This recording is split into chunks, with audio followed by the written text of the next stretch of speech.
전 세계 트렌드를 살펴보는 위클리 픽 시간입니다. 2022년 새해 첫 픽은 박종훈 기자님께서 준비하셨다고요? 어떤 걸까요? 네, 이번에는 2022년에 문을 여는데 딱 맞는 걸 준비했거든요. 네. 특별히 음악으로 공개하겠습니다. 음악이요? 네. 새롭네요.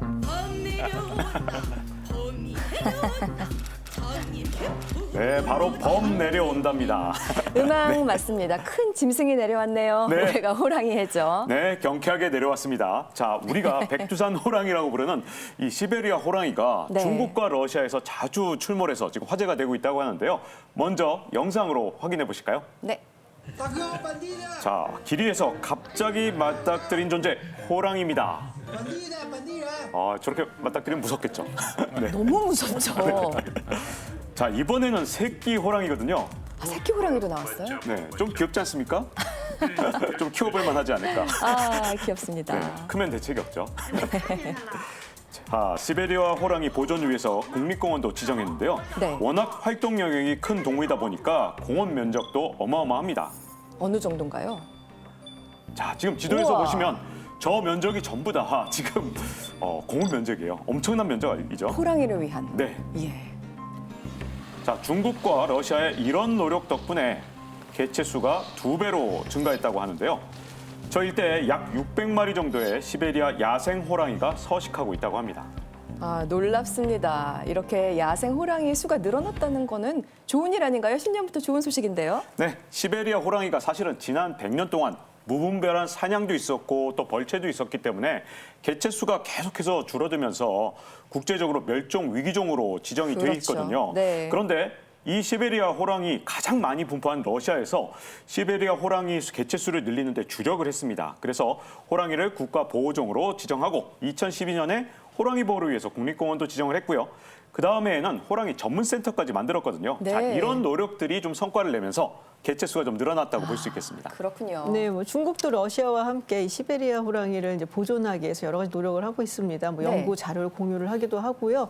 그리고 자체적으로 호랑이 서식지에서는 이제 밀렵을 금지하고 철도 개발이라든지 이런 것도 못하게 하고 있는데, 그래서 작년 이제 지린 그리고 해일룡장의 일부 지역을 호랑이를 위한 국가 공원으로 지정을 했습니다. 그래서 이제 또 호랑이 개체 수가 이제 2배로 증가를 하기도 했죠. 관리가 잘 이루어졌네요. 예, 그리고 호랑이 개체 수가 늘어난다라는 것은 이것이 환경적으로도 의미가 있는 게 생태계 먹이 사슬의 꼭대기에 호랑이가 있지 않습니까? 그렇기 때문에 호랑이가 사는 숲 자체는 생태계가 건강하다는 그런 징표라고도 우리가 받아들일 수 있는 것이고요. 네. 또 호랑이가 살 만한 환경이 모두 조성돼 있고 그 안에 먹이가 될 만한 노루, 사냥, 야생 토끼 등들이 다 있기 때문에 생태계의 균형이 원활하게 이루어지고 있다. 그렇게 볼 수 있습니다. 네. 자, 그런데 이렇게 호랑이 개체 수가 늘어나니까 또 다른 문제가 발생하고 있다고 합니다.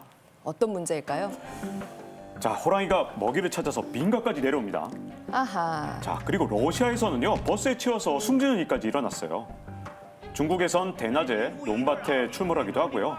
심지어 저렇게 사람을 공격하기까지 합니다. 자, 또 다른 호랑이는 도로 위 차량을 향해서 전속력으로 돌진했는데요.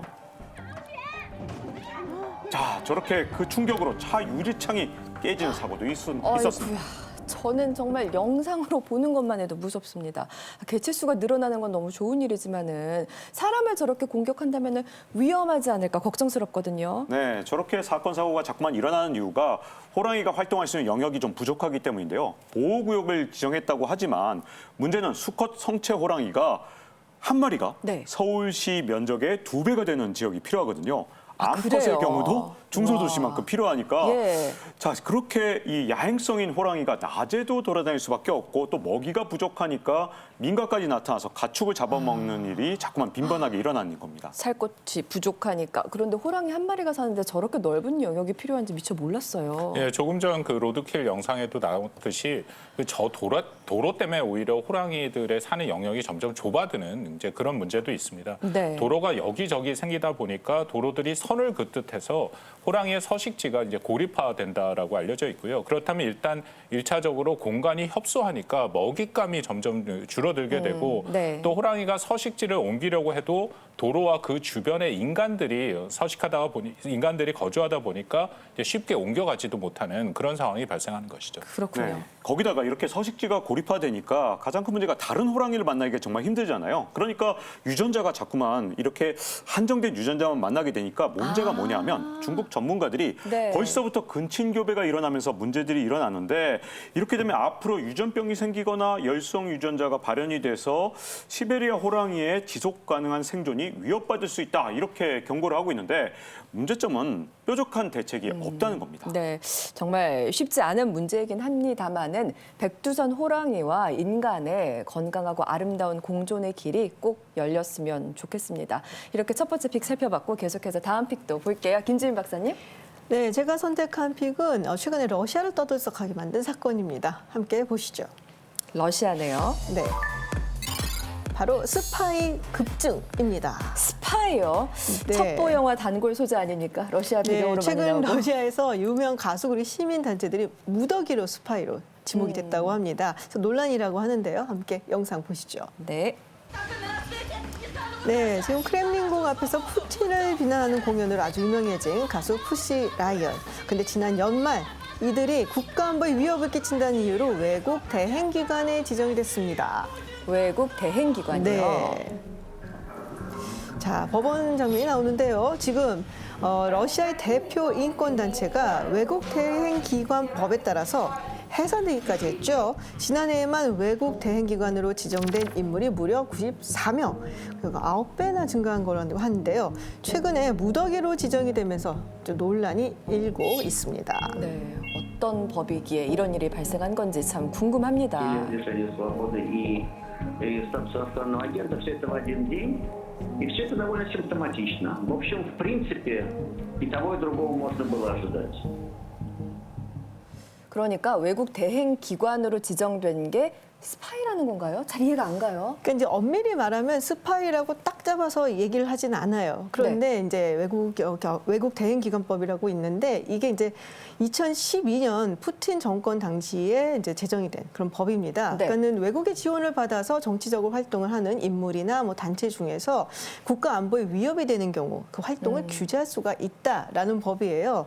그래서 옛 소련 시절에는 그러니까는 공작원, 스파이, 그거를 이제 외국 대행자 이렇게 부르곤 했다고 합니다. 스파이를 그렇게 불렀어요. 네, 그래서 이제 지금도 러시아 사람들한테는 외국 대행 기관, 외국 대행자 그러면 왠지 스파이를 연상시키는 그래서 그런 연장선상이 있는 것이 아니냐라고 하는 것이죠. 그렇군요. 예, 법 내용을 보더라도 상당히 엄혹합니다. 외국 대행기관으로 지정이 되면 반드시 러시아의 법무부에 등록을 하게 되고 모든 자금 내용들을 공개해야 되는데 월급뿐만 아니라 뭐 심지어는 장을 본 것이라든지 아니면 약을 사는 등 그 사소한 소비 내역까지도 다 알려져야 되는 이제 그런 상황이고요. 네. 또 간행물을 하나 내더라도 외국 대행기관에서 냈다라는 것을 반드시 명시하도록 그렇게 만들어놨습니다. 그 의미는 일거수일투족을 국가가 다 감시하겠다 이제 네. 그런 의미가 있다라고 봅니다. 네네. 철저히 통제하겠다라는 거네요. 그러면은 외국 대행기관 법에 따르면 앞서 우리가 영상에서 봤던 이들도 외국의 지원을 받고 사실상 스파이 활동을 한 거라고 봐야 하나요? 어떻습니까? 그게 이제 바로 논란이 되는 지점이거든요. 여기서 이제 그 외국 대행기관을 지정된 영상에도 나왔었던 8명이 면면을 좀 살펴보면요.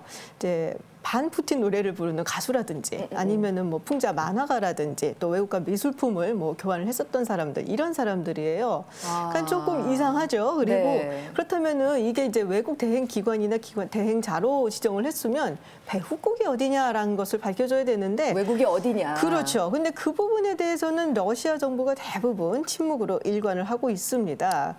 네. 그래요. 그래서 결국에는 이제 푸틴 대통령에 대한 비판을 한다든지 어떤 인권 활동을 하는 사람들을 대상으로 타겟으로 한 것이 아니냐라는 얘기가 나온 것이죠. 그렇군요. 네, 실제로 앞서 영상에도 나왔지만 최근에 메모리얼이라는 이 인권 단체가 외국 대행기관법을 근거로 해산이 됐거든요.